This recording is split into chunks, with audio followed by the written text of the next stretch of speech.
Consider supporting this podcast on Patreon.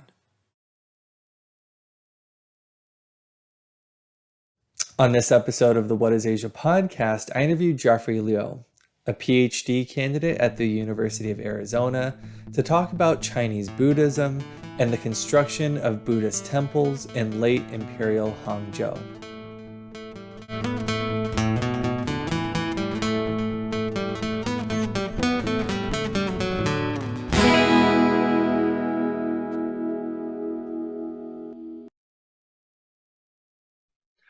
Jeffrey, thanks for coming on this episode of the What is Asia podcast. This is my pleasure. Thank you for having me. So you're actually the first guest on the What is Asia podcast where we've dealt directly with Chinese Buddhism. For an audience that's not that familiar with Chinese Buddhism, can you just start by giving us a basic summary of what the religion is, what its general history is, and what are some of the values that define Buddhism? And jumping off from that point, there are a lot of different types of Buddhism, so we can actually talk about it plurally instead of singularly. So after explaining the background of Buddhism, can you tell us about the specific Buddhism that you are studying? Thank you for your question. And this is like very basic, but very broad. So this can be answered in a several hour paragraph, but I will try to keep it as short as possible. So basically, Buddhism was a religion that is originated from India, and it was founded by a person named Siddhartha Gautama. So Gautama is the name of his clan back in India. And Siddhartha is a prince. So like he is living his luxurious life inside of his palace, eating good food. So basically his life is fine. And there's this one time he got out of the palace and he run into 4 different scenarios that make him to rethink his life. So the first one is that he met a dead person, and he met a sick person, he met an old person, and this fourth one that I cannot remember for now.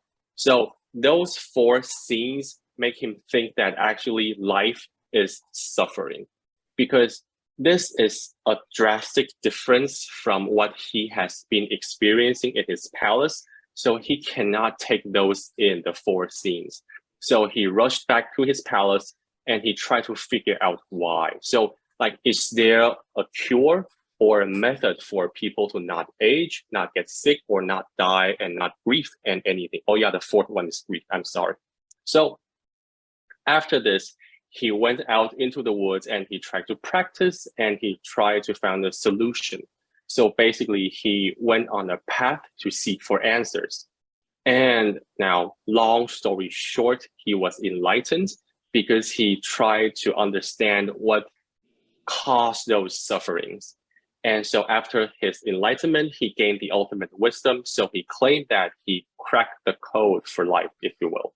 So he tried to preach his experiences, his knowledge with others, and sooner or later, he gathered an audience that is larger and larger. So now we call this gathering a religion, aka Buddhism. So this is like a very brief introduction of the beginning of the religion. And today we are dealing with Chinese Buddhism. So basically, Indian Buddhism transmitted into China, and it was obviously called Chinese Buddhism. And there are different traditions branched out from the original Indian tradition. And of course, there are also many traditions in Indian Buddhism. And in Chinese Buddhism, there are 8 different sects. And I'm not gonna go through sect by sect in detail, but there are some of them that are quite famous. For example, there is the Chan school. If in Japanese terms, it's called the Zen school. So basically it's the Buddhist school for meditation. You sit there, cross your legs, and you meditate.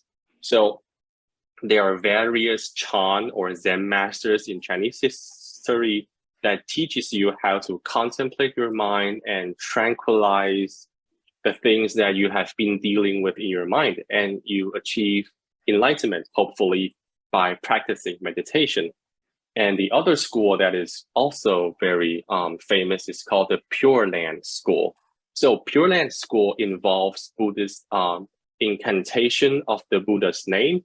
So by repeating, saying the Buddha's name, you can also achieve nirvana, which is another goal as per to enlightenment, And those 8 sects can be divided into doctrinal sects into 4 and practice sects into 4.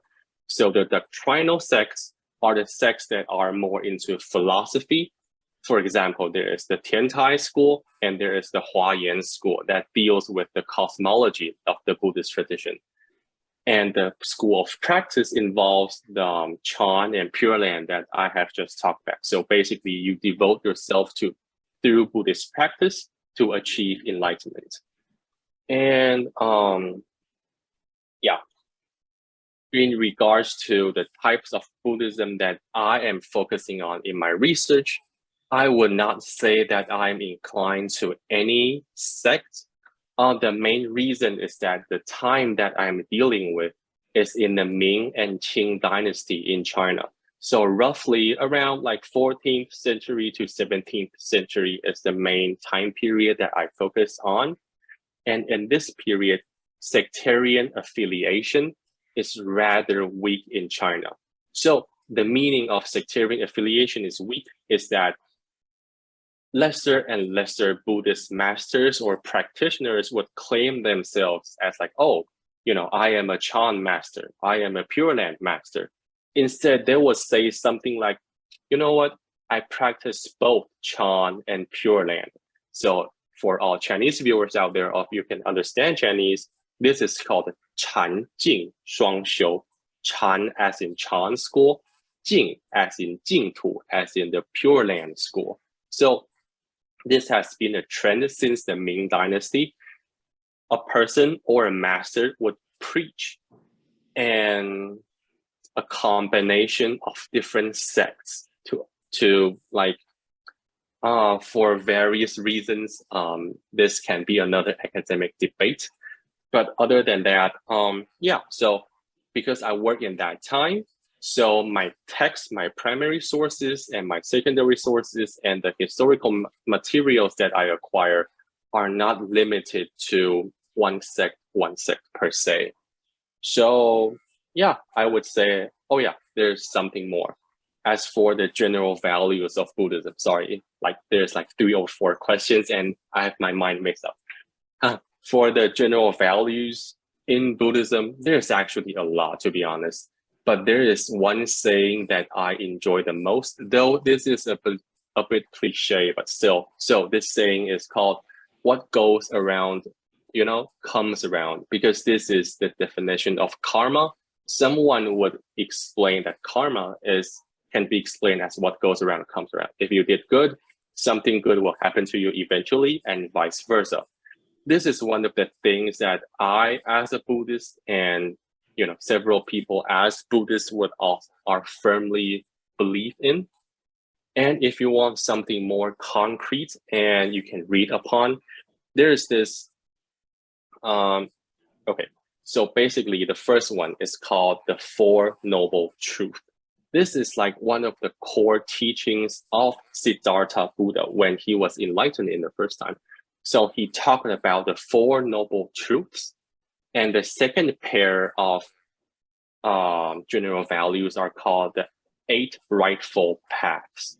So basically, the Noble Truth and the paths are to educate people that those are the things that you should always adhere to when you are in your human form living in this world, and the things you should do and you should not do. For example, the 8 rightful paths will tell you you should not be saying something bad and you should not perform in some kind of mischievous activity. And there are some jobs that you cannot partake in. For example, if you're a hitman, for example, this would be a direct violation to Buddhist practices, for instance. So you're currently working on research titled Culture, Power, and Geography, Reimagining the Buddhist Landscape in Late Imperial Hangzhou via a Buddhist monastic gazetteer. There's a lot going on in that title. Can you explain for us what the background of all of this is and give us a brief overview of some of the key arguments that you're making in your research? So this title of my research is actually my PhD dissertation that I have just been working on. And this research is based off a primary text. And this text is titled Buddhist monasteries in Hangzhou. And in Chinese, it's titled 武林范志. So again, if you understand Chinese, 武林 is a former or older name of Hangzhou, and Fan is Buddhism. So you can say like as a Buddhist record of Hangzhou, and Hangzhou is the imperial capital in China in the Ming Dynasty. Oh, that is not true. In the Southern Song Dynasty, like I'm tired today, I'm sorry. So in the Southern Song Dynasty, and until the Ming Dynasty, this was not the imperial capital, but it was still one of the epicenters of like trade, religion, economics, people, culture in China. So that is why I focus in this area. And let's talk about the title, culture, power, and geography. Adding the term geography in the title seems a bit odd at the moment, but this is actually an approach that I have been working on recently. And this approach is like the application of digital humanities in the study of Buddhism. So in a nutshell, digital humanities can be loosely described as using computer tools, software, artificial intelligence, or other digital tools to support the study of the humanities. And of course, the study of humanities includes so much more than Buddhism. There's also history, religion, philosophy, and so on. And in my case, I use a software called ArcGIS Pro. This is basically a software designed for geographic information system or studies. So in this case, I get to mark out all Buddhist temple locations in my study area, which is Hangzhou. And one of the core questions that I am trying to answer or to argue in my dissertation is that why do Buddhist temples distributed like they were in Hangzhou in the Ming Dynasty? What are some contributing factors? Like they cannot just be there without any reason, right? There are many things that can contribute to its development, either historically, geographically. So basically, I will be conducting both a diachronic and synchronic analysis of what's going on. For a diachronic analysis, I will go all the way back to the Northern Song Dynasty, because that is the time when Hangzhou was seen as a landscape in China, and how Buddhism was portrayed and manifested in Hangzhou at that time. So Northern Song Dynasty, which is roughly about 10th century, and after its evolution, if you will, through 500 and 600 years, through its interaction between people, culture, other religions, including Taoism and popular religion, trade routes, because there are transportation routes, including like horse stations and the Grand Canal. And there's also international trade, and how all those can contribute either positively or negatively to the development of the Buddhist culture. And also, sorry, through this software, again, geographic information science, I can use geographic attributes like mountains, rivers, the things that were originally there. Because in Chinese, there is a concept or term called feng shui. So basically, it's how the natural scenery will affect and influence the monumental buildings in that area. So we can see that this is actually true in the building process, and how those are factors in combining distant readings and close readings together. So I can make a conclusion that basically the temples are there for a very specific reason. Perhaps you can give our listeners a bit of a clue into why the temples are placed where they are. You talked, for instance, about trade as being one important reason. What, though, may be some of the political or cultural reasons why some of these Buddhist temples were constructed where they were? So I will now share my screen because my girlfriend is also a student in my department. So we co-authored a paper about what I've just been talking about. And I believe that using visual effects is better to explain the situation, especially when Akoda talks about how culture influences the distribution of Buddhist temples. So please allow me to do so. Yes. So this is one of the draft of our manuscript. So this is for peer review, but it was actually published a couple of days ago. And this is not 100% my PhD dissertation because this is based on a different text. But the common thing is this paper and my dissertation both deals with the Hangzhou region, though in different dynasties. So for this paper, the text that we based on is called the Xianchun Lin'an Zhi. This is a Buddhist temple gazetteer. Well, this is just a gazetteer, but we take out its Buddhist temple information in it. And this is based in the Song dynasty. So if we take a look at this map, we can see that all the red dots are one Buddhist temple. And this entire area is the area of Hangzhou. And this is zoomed really out, so we cannot really see what's happening down there. So if we scroll down, we can see that we did some analysis and we find out that there are actually 5 different hot zones that the temples are distributed evenly in the city. So this green line is the city wall of the Southern Song dynasty. So basically, this is like a protection device, a huge wall to protect the citizens from outside attack or something else. So there are 5 hot zones. And according to our analysis, one of the most interesting things that I would like to share in this podcast is this one. So this yellow line here indicates the thing that we call an imperial street. An imperial street can be loosely understood as one of the most favorite and popular vendor zones or streets in Hangzhou at the time. There are even night markets along the street. And the reason for this to become an imperial street is that the imperial palace is right here.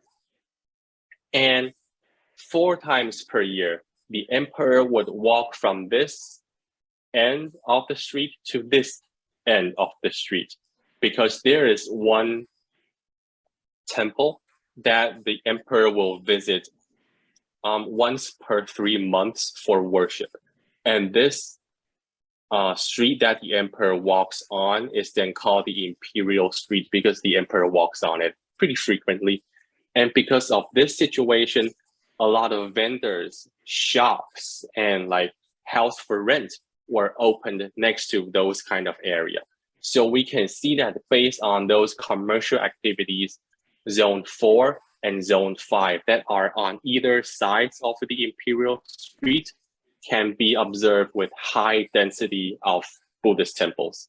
And also for zones 2 and 3, there are a lot of the thing that we call imperial patronage temples, because for political reasons and for cultural reasons, they have better feng shui, because this area is called the West Lake.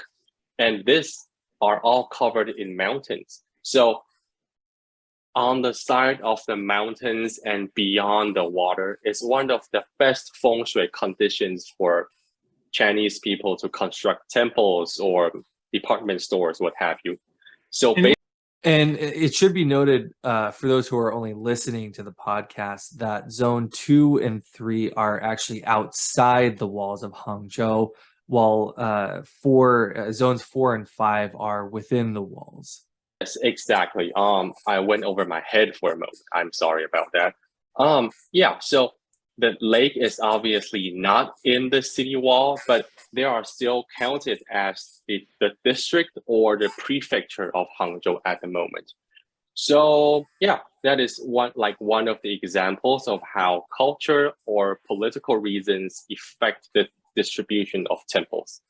Just a couple more questions before we wrap up. I want to ask you something a little more philosophical in nature. So, for me, at least, it seems that the sciences never really have to justify their existence, while the humanities are constantly having to justify why they're around. In the same way that studying history is sometimes critiqued as being frivolous, religious studies, in my observation, seems to face a similar criticism. That said, what, in your view, is the best argument for why people should be engaged in religious studies? Thank you for this question. And I don't feel qualified at all to answer this question because it feels like the department head should be answer this question instead of me. But I do have two humble opinions to talk about in this matter as like a PhD student of what I have experienced or what I have been through when studying religion in a place that religion is not necessarily the strongest department in a school, for example. First of all, I believe that the academic study of religion, so not just everyday religion, but especially in the world of academia, evokes many aspects in life that we as scholars, researchers, or people in daily life take for granted. So, for example, religion, or in a broader sense, a spiritual aspiration to like a higher power is deeply entrenched in our common lives that sometimes we don't even notice them. Like, right, some kind of worship, or I intend to keep my room very clean, or I cannot tolerate any water spots on my computer devices, things like that. Those, of course, by definition, cannot be counted as religion, but if we trace the academic study of religion all the way back to its origins, we can find out that actually there are patterns. There are some things that you just do without even being aware that, oh, this is something that I should do because I'm abide to it. So would you say that cleaning your computer religiously can be considered a religion? Personally, I would say so. And someone like my friend, he would describe himself as every morning I drink a cup of coffee religiously. Something like this. This is like my first point. So we can trace back to our human behavior and to say that, oh, not all religion are just there. They are all evolutionized or within the social system that we just participate in. This is rather complicated, and I don't think I did a good job in explaining this, but I'm doing my best. And the second point is that from a more personal researcher level, because I am dealing with primary historical materials, I do feel obligated to share that material with the people who are not aware of this. Because if there are no researches conducted upon this specific type of material, this might never be seen in like now in the 21st century, because that is someone would claim that is not relevant to our daily lives, which of course is partially true. If you're, I don't know, a politician in the United States, for example, you won't necessarily be reading a Chinese Buddhist text 500 years ago. But I do think that if we have the ability to do so, we have the language ability to do so, and we have the writing skills to transform the artifact into a written article or a dissertation for commoners to understand and to introduce them into the world, I feel that I'm doing my part in trying to keep this tradition alive so it will not die out. Because as a historian and as a religious studies scholar or as a Buddhist studies scholar, some things are really, I will feel ashamed if that no one else in the future will study that or have no awareness of that. Oh, China in the Ming Dynasty is actually one of the best times in studying Buddhism, something like that. So I just feel obligated, and luckily I have the resources to do so. So yeah, here I am. Before we go, if someone is interested in knowing more about Chinese Buddhism, what would be 1 or 2 books that you would recommend? So luckily, if you ask me this question, like if we conducted this podcast 2 years or 3 years ago, I would have given you a completely different answer. But luckily, not an advertisement, but man, this book is good. So I have it here. It's by Professor Yu Junfang. Link in the description below. And the title of this book is very simple. Chinese Buddhism, a thematic history. So basically, Professor Yu Junfang is considered as one of the most legendary scholars in the field of Buddhism. She had written another very big book about Guanyin, the Bodhisattva Guanyin. And this I'm not sure, but I believe she is currently based in Taiwan right now. And this book is basically what she wrote to introduce Chinese Buddhism from beginning to now to students, researchers, and scholars. And this is not a very difficult book. It has all of the basic things, including the Four Noble Truths, the Eightfold Path that I have just talked about, and Prince Siddhartha's story of founding Buddhism, and the 4 things that he mentioned when he, roamed out of his palace. Is all inside, including doctrinal practices and religious practices, all the different sects of Buddhism, and some of the newer debates in Buddhist studies, including like Buddhism and gender. This is like one of the more recent academic studies in Buddhist study. So yeah, I will recommend this book. And this is not very thick, like 250 pages. And yeah, definitely worth a read if you are interested in Chinese Buddhism. Jeffrey, thanks for coming on this episode of the What is Asia podcast. My pleasure. Thank you so much for having me here. And for those who want to see more content, you can go to the What is Asia podcast YouTube channel or NakotaDefonso.com. We'll see you in the next episode.